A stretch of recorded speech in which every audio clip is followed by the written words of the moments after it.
नमस्कार मित्रों, मैं राजीव रंजन प्रसाद। यूक्रेन और रूस के मध्य चल रहा युद्ध कौन सी दिशा दशा लेगा, यह अभी देखा जाना है।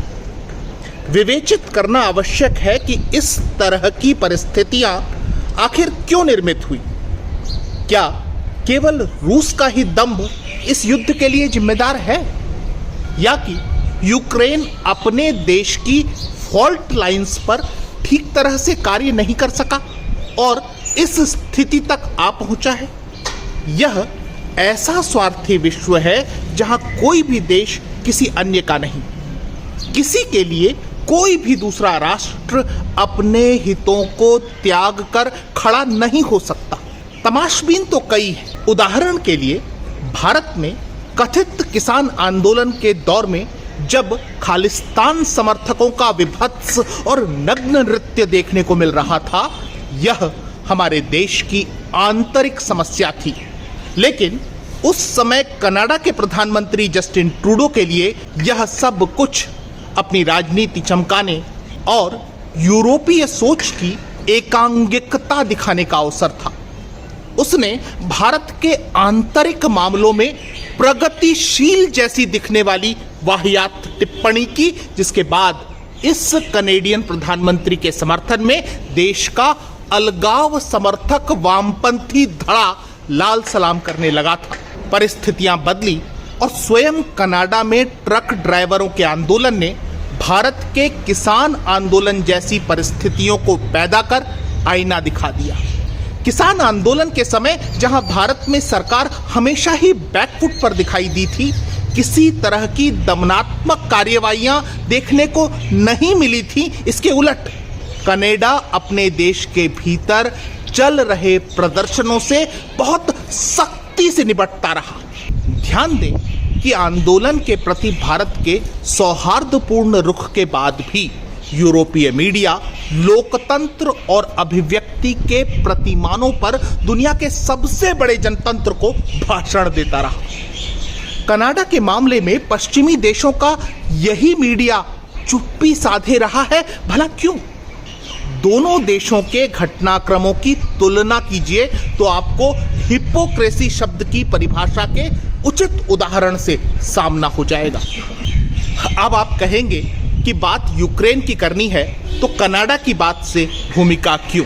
यह इसलिए क्योंकि यदि हम इस युद्ध की चर्चा करना चाहते हैं तो उन दरारों पर निगाहें डालनी ही होंगी जो किसी देश को अलगाव अथवा युद्ध की विभीषिका की ओर ले जाती हैं। भारत के भीतर जो दरारें हैं वे कनाडा जैसे देशों के लिए तमाशा देख और ताली पीट का प्रायोजन भर है। वास्तविकता में हमारी सजगताएं हमें किसी संभावित संकट से बचा सकती हैं। कनाडा का प्रकरण केवल जस्टिन ट्रूडो को या पश्चिमी मीडिया को ही बेनकाब नहीं करता, बल्कि यूरोपीय सोच समझ पर लगी दीमक को साफ साफ दिखाता है। यहां से रेटिंग एजेंसियों के चोचले भी देखिए और हंस लीजिए। इकोनॉमिस्ट इंटेलिजेंस यूनिट द्वारा वर्ष 2022 के लिए जारी सूची के अनुसार शांतिपूर्ण प्रदर्शनों का क्रूरता से दमन करने वाला कनाडा लोकतंत्र के इंडेक्स में सम्मिलित देशों की सूची में 12वें स्थान पर आता है और उसे फुल डेमोक्रेसी की श्रेणी में रखा जाता है, जबकि भारत के लोकतंत्र को दोषपूर्ण के अंतर्गत सूचीबद्ध करते हुए 46वां स्थान दिया गया है। बस ऐसा ही पैमाना है यूरोप का, जिसके शिकार प्रगतिशील देश होते हैं। उनके बड़बोलेपन में एक झांसा है। वे उस लुटेरे की तरह हैं जो किसी बच्चे को रंगीन लॉलीपॉप दिखाते हैं, लेकिन इरादा ललचाकर उसका अपहरण करने का होता है। यूक्रेन आज उलझा हुआ है, अकेला अपने दमखम से जूझ रहा है। क्या इसके लिए उसे लॉलीपॉप दिखाकर भाग जाने वाले नाटो देश जिम्मेदार नहीं हैं? वे नाटो सदस्य देश जिनका निशाना इस समय रूस है, लंबे समय से वे कंधा तो यूक्रेन का इस्तेमाल करते रहे। प्रतिवाद मिलते ही अपनी बंदूक सहित भाग निकले। लेकिन क्यों? नष्ट तो यूक्रेन ही हो रहा है। शेष सभी यूरोपीय देश युद्ध की विभीषिका से बहुत दूर खड़े यूनाइटेड नेशन में भाषण खेल रहे हैं। हास्यास्पद यह है कि वे ऐसे निंदा प्रस्तावों को पास कराने की कोशिश कर रहे हैं जिसे स्वयं रूस ही वीटो कर देने में सक्षम है। यूक्रेन को मिले अमेरिका के आश्वासन उसी सातवां बेड़ा जैसे हैं जिनका वर्ष 1971 की भारत से हुई लड़ाई में पाकिस्तान इंतजार करता रह गया और आखिर में विश्व इतिहास के सबसे बड़े आत्मसमर्पण के लिए बाध्य हो गया था। यूक्रेन की कहानी तो और भी हास्यास्पद है। सोवियत रूस से अलग होकर नवीन राष्ट्र बन जाने के दौर में यह अपने हिस्से में आए परमाणु हथियारों के साथ अत्यधिक शक्तिशाली देश बनकर उभरा था। यह कटु सत्य है कि यूक्रेन आज परमाणु शक्ति नहीं है। उसने क्यों और कैसे अपने हथियार नष्ट कर दिए, हम इस पर भी बात करेंगे। ठहरकर गंभीरतापूर्वक सोचकर देखिए कि यदि आज यूक्रेन परमाणु हथियार संपन्न देश होता तो भी क्या रूस उस पर आक्रमण करने का साहस कर पाता? थोड़ी विवेचना करते हैं। बात शीत युद्ध के समय से आरंभ होती है जब अमेरिका और रूस एक दूसरे को नीचा दिखाने के लिए पक्षधरों को लामबंद कर रहे थे। यूक्रेन उस दौर में सोवियत संघ का हिस्सा था। इस दृष्टि से अमेरिका परस्त यूरोपीय देशों से उसकी सीमाओं की निकटता को देखते हुए इस भूभाग में परमाणु हथियारों का एक बहुत बड़ा जखीरा तैनात कर दिया गया था। यह तैनाती इतनी बड़ी और असाधारण थी कि अमेरिका सहित उसके मित्र राष्ट्र इसे लेकर हमेशा दबाव में रहे। ग्लासनोस्त और पेरेस्ट्रोइका के दौर में सोवियत संघ अपने ही भार से ढहने लगा था। यह वर्ष 1991 था जब निर्णायक रूप से सोवियत संघ का विघटन, संकुचन और पतन हुआ। इस महत्वपूर्ण वैश्विक घटना के साथ ही शीत युद्ध बीते समय की बात हो गई और विश्व की एकमेव महाशक्ति संयुक्त राज्य अमेरिका बन गया था। हम बात रूस और अमेरिका की कर रहे हैं। ऐसे में यूक्रेन की स्थिति तब क्या रही होगी? 1 दिसंबर 1991 को जैसे ही यूक्रेन अस्तित्व में आया, वह उस समय के रूस और अमेरिका के बाद तीसरी बड़ी परमाणु शक्ति बन गया था। उस समय फेडरेशन ऑफ अमेरिकन साइंटिस्ट द्वारा किए गए एक आकलन के अनुसार यूक्रेन के पास लगभग 3000 ऐसे टैक्टिकल परमाणु हथियार थे जो कि बड़ी सैन्य सुविधाओं, नौसैनिक बेड़े और बख्तर बंद वाहनों आदि को नष्ट करने में समर्थ थे, जबकि 2000 अन्य ऐसे स्ट्रेटेजिक अथवा रणनीतिक परमाणु हथियार थे जो बड़े शहरों को नष्ट कर देने में समर्थ थे। इन हथियारों की अवस्थिति अवश्य यूक्रेन में थी, लेकिन कुछ हद तक इनका संचालन नियंत्रण रूस के पास ही बना हुआ था। यह रोचक स्थिति थी, परंतु यूक्रेन को बढ़त प्रदान करती थी। रूस को ज्ञात था कि उसकी तकनीक इस नवीन देश के पास उपलब्ध है। यूक्रेन के परमाणु वैज्ञानिक स्वाभाविक रूप से इन हथियारों पर अपना संचालन नियंत्रण हासिल कर सकते हैं। शक्तिशाली बन जाना किस राष्ट्र की आकांक्षा नहीं होती। ऐसे में वैश्विक स्तर पर कूटनीति का सहारा लिया गया। वैसा ही रंगीन लॉलीपॉप यूक्रेन को दिखाया गया जिसका जिक्र मैंने ऊपर के अनुच्छेदों में किया है। बात करते हैं बुडापेस्ट समझौते की, जिसका हिस्सा अमेरिका भी था, रूस भी और यूक्रेन भी। हंगरी की राजधानी बुडापेस्ट में हुए इस समझौते की तिथि थी 5 दिसंबर 1994, अर्थात यूक्रेन के अस्तित्व में आने के लगभग 4 वर्ष पश्चात। बुडापेस्ट में यूक्रेन, बेलारूस, कजाकिस्तान, रूस, ब्रिटेन, अमेरिका के प्रमुख नेताओं ने बैठक की थी। पंछी था यूक्रेन और इस नए बने देश के आगे लालच के आकर्षक दाने बिखेर दिए गए। समझौता किया गया जिसके अनुसार यूक्रेन, बेलारूस और कजाकिस्तान की स्वतंत्रता, संप्रभुता और मौजूदा सीमाओं का सर्वदा सम्मान किया जाएगा। रूस अमेरिका और ब्रिटेन जैसी महाशक्तियों से हुए इस समझौते के फलस्वरूप यह आश्वासन प्राप्त हुआ कि यूक्रेन को उनकी ओर से किसी दबाव में कभी नहीं लाया जाएगा। ये सभी देश यूक्रेन की क्षेत्रीय अखंडता अथवा राजनीतिक स्वतंत्रता के विरुद्ध बल प्रयोग से परहेज करेंगे। यही नहीं, आत्मरक्षा की परिस्थिति के अतिरिक्त यूक्रेन पर किसी भी हथियार का कभी भी इस्तेमाल नहीं किया जाएगा। केवल सामरिक ही नहीं, अपितु यूक्रेन को आर्थिक लाभ का भी आश्वासन प्राप्त हुआ।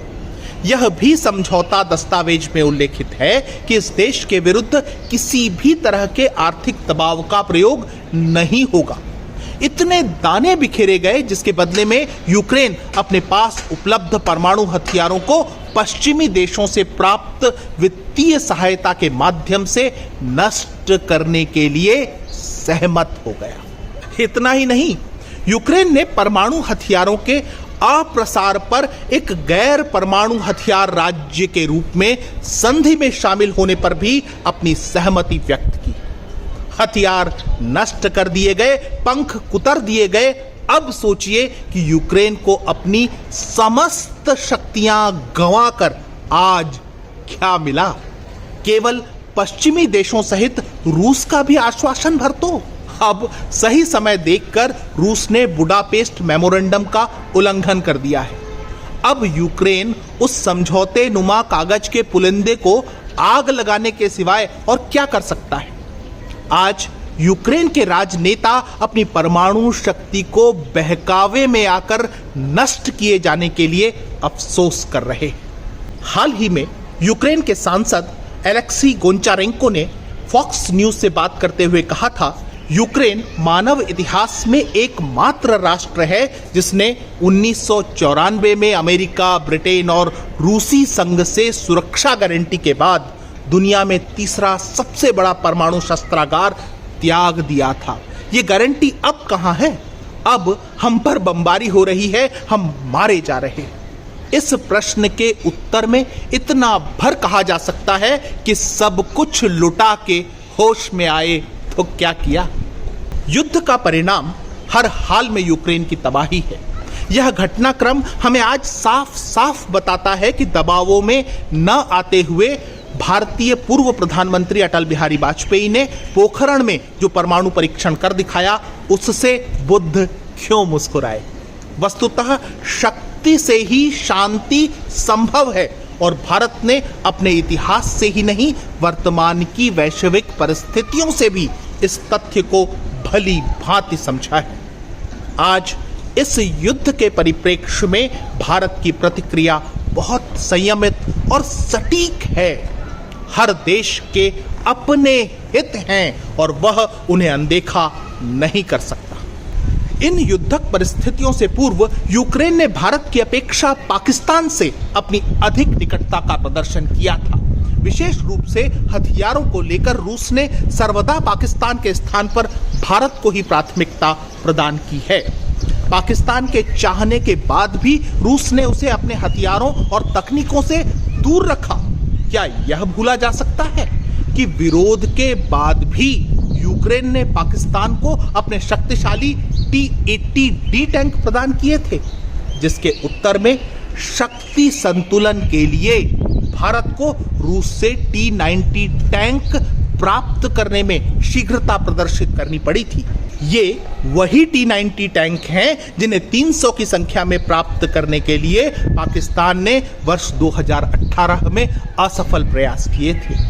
सभी जानते हैं कि पाकिस्तान के air to air refuelling aircraft की रिपेयरिंग का काम भी यूक्रेन के द्वारा ही कराया जा रहा था।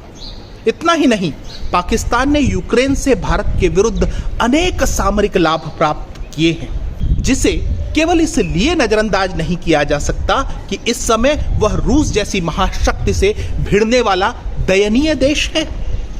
हाल ही में पाकिस्तान के कर्जा मांग प्रधानमंत्री इमरान खान ने रूस की यात्रा की, लेकिन सभी जानते हैं कि पुतिन के साथ एक फोटो अपॉर्चुनिटी के अलावा पाकिस्तान के हिस्से ठन ठन गोपाल ही आया है। यही कारण है कि रूस और यूक्रेन के बीच जारी तनाव में भारत के किसी पक्ष का साथ न देने की नीति ही सर्वश्रेष्ठ और सुलझी हुई डिप्लोमेसी कही जाएगी। आज भारत की प्राथमिकताएं अपने विद्यार्थी युद्ध भूमि से वापस लाना भर होनी चाहिए। 20,000 से अधिक छात्र छात्राएं इस समय यूक्रेन में फंसे हुए हैं। एक छात्र की दुखद मृत्यु की भी सूचना प्राप्त हुई है। ऐसे में यह देखकर प्रसन्नता है कि पूरी क्षमता लगाकर अपने विद्यार्थियों को स्वदेश लौटा लाने में सरकारी मशीनरी लगी हुई है। अब तक सोशल माध्यमों से सामने आए अनेक वीडियो को देखकर लगता है कि चीन, पाकिस्तान अथवा अन्य प्रभावित देशों की तुलना में भारत सरकार ने कहीं अधिक शीघ्रता और तत्परता अपने छात्रों और नागरिकों को बचाने में दिखाई है। यूक्रेन से भारत लाने के लिए निरंतर विमान उड़ान भर रहे हैं। भौगोलिक दृष्टि से यूक्रेन यूरोप के पूर्व में है।